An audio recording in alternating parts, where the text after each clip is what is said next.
Solusi bagi P1, P2, P3 dan umum belum dapatkan formasi dikhususkan untuk P1 ataupun yang sudah lulus passing grade, yang tengah menunggu kapan dibukanya SSCSN dan akhirnya dibuka tanggal 31, namun kembali lagi tidak dapat formasi, dan ini cukup menyakitkan yang bisa ditangkap oleh admin Adiko Ramos.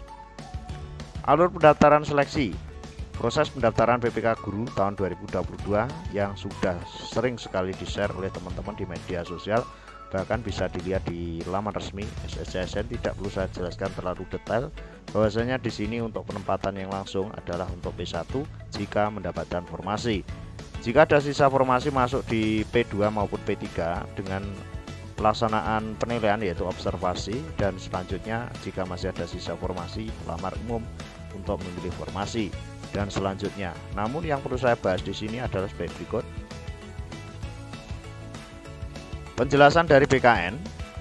Penjelasan ini diutarakan oleh beberapa pihak termasuk oleh Bapak Satya Pratama serta ataupun selaku Karohumas BKN. Penjelasan BKN soal P1 tidak mendapatkan formasi P3K Guru, jangan panik dulu. Badan Pegawai Negara telah resmi membuka pendaftaran pada tanggal 31 kemarin melalui portal SSCSN. Menurut Karohumas BKN atau Bapak Satya Pratama, pelamar PPK Guru untuk prioritas 1, 2, 3 dan umum dibuka 31 Oktober sampai 13 November 2022. Satya menjelaskan prioritas 1 merupakan peserta yang mengikuti seleksi tahun 2021 dan sudah masuk passing grade namun tidak kebagian kuota.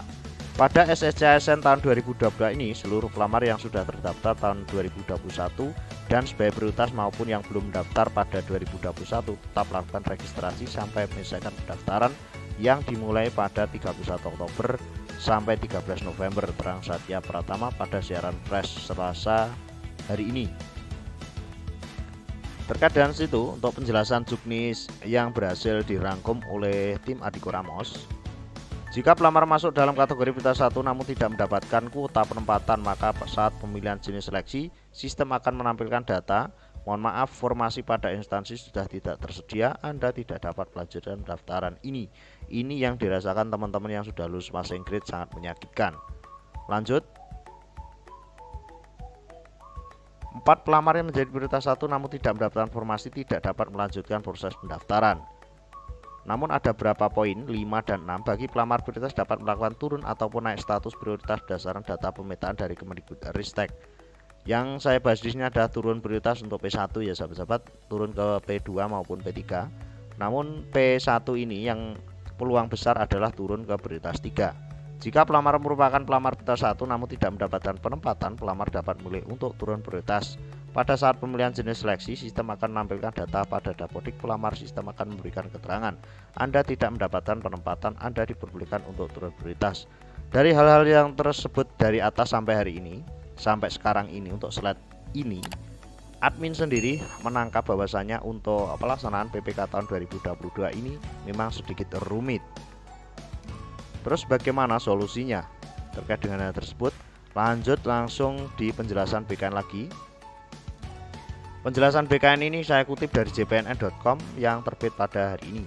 P1 bisa turun status dalam hal formasi jabatan P1 yang tidak mendapatkan penempatan lanjut, maka dimungkinkan bagi P1 turun status dengan melakukan verifikasi dan validasi ijazah.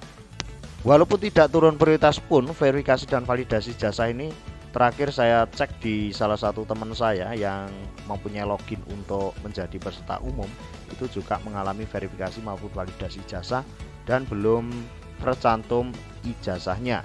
Tentu dengan melihat integritas mata pelajaran dan ijazah yang dimiliki, setelah sediaan dan sebagainya, banyak sekali ini. Terkait dengan tersebut, khusus untuk pelamar P4 dapat memilih formasi setelah P2 dan P3 selesai melakukan observasi dan ketersediaan formasi dari P2 dan P3.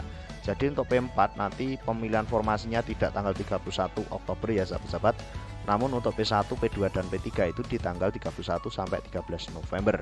Jika formasi sudah terpenuhi oleh P2 dan P3, maka P4 tidak dapat melanjutkan pendaftaran, tegas Satya.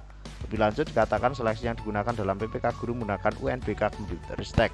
Data yang ditranskripi dalam sistem pengolahan data SSCSN, pengolahan nilainya apabila hasil memenuhi PG beserta afirmasinya, maka akan ditandatangani secara digital menggunakan digital signature dan dapat didownload serta diumumkan oleh masing-masing instansi. Detail dari pelaksanaan PPK Guru terdapat pada putusan Mendikbudristek nomor 349 P 2022 tentang petunjuk juknis pelaksanaan seleksi calon P3K dan lain sebagainya. Namun, ada beberapa hal yang perlu digarisbawahi untuk teman-teman yang sudah lulus passing grade P2, P3 maupun nanti peserta umum. Terkhusus untuk sahabat-sahabat yang P1, bagaimana solusinya jika tidak mendapatkan informasi pada kesempatan hari ini? Tentunya hal ini dikutip dari berbagai pihak, namun ada catatan juga, jika nanti kurang berkenan dengan solusi-solusi tersebut, silakan berkomentar di bawah video ini apa saja masukan dari sahabat-sahabat untuk solusi kedepannya agar nantinya bisa diperhatikan maupun menjadi referensi bagi pemerintah maupun Kemendikbudristek dalam menentukan kebijakan selanjutnya untuk penempatan maupun pemberian formasi pada P3K tahun 2021 yang sudah lulus passing grade maupun untuk peserta P2 maupun P3. Solusinya jika tidak dapat formasi bahkan turun prioritas. Yang pertama, pastikan dulu untuk kota kabupaten kota setempat atau tempat Anda mendomisili ya sahabat-sahabat. Kuota formasi bukan usulan tapi SK Menpan ya sahabat-sahabat. Jadi ada watermark Menpan RB maupun yang sudah ditandatangani oleh pejabat setempat atau bupati, wali kota maupun gubernur yang terintegrasi nantinya dengan akun SSCSN ataupun dengan laman SSCSN untuk memastikan ketersediaan kuota formasi. Jadi kita cek dulu apakah memang kita benar-benar tidak mendapatkan formasi. Kita cek dulu untuk formasi yang ada di daerah kita masing-masing. Yang kedua, yang pertama nanti untuk cek formasi ini nanti setelah video ini Adhiko Ramos akan live info terbaru untuk formasi yang berhasil dikumpulkan oleh kawan-kawan dari Adhiko Ramos.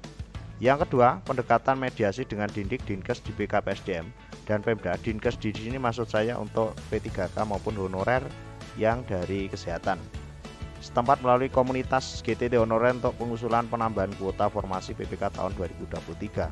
Karena menurut informasi untuk formasi P3K 2023 sampai hari ini belum diusulkan ya sahabat-sahabat, masih dalam draft ataupun masih dalam pemetaan terkait dengan berkesinambungan dengan pemetaan maupun pendataan non ASN yang sudah dilakukan beberapa saat yang lalu. Yang ketiga, pendekatan ataupun mediasi dengan Menpan RB, PKN, Kemendikbudristek, Kemenkes, DPR, Komisi 10 ataupun jajaran-jajaran pemerintah yang lain melalui komunitas nasional yang banyak tersebar di berbagai daerah. Nanti sahabat-sahabat silakan mencoba berkoordinasi dengan teman-teman di daerahnya masing-masing maupun komunitas GTT atau honorer. Setelah itu nanti bisa ke jenjang nasional. Mungkin dari solusi 3 hal ini yang berhasil dikumpulkan oleh admin maupun tim Adhiko Ramos belum menuai ataupun mendapatkan solusi yang klik ataupun yang pas. Namun silakan nanti untuk referensi juga silakan sahabat-sahabat komentar apa saja usulannya untuk kita rangkum lagi agar nantinya bisa terselamatkan para sahabat-sahabat yang sudah lulus passing grade untuk segera mendapatkan prioritas dan tetap diusahakan untuk mendapatkan formasi secepatnya. Karena banyak teman-teman yang sudah lulus passing grade maupun bahkan yang P3 pun ataupun P2 juga usianya sudah di atas 40 bahkan 50 tahun. Mudah-mudahan informasi ini bisa bermanfaat. Ada kurang lebih mohon maaf. Wallahul muwaffiq. Assalamualaikum warahmatullahi wabarakatuh.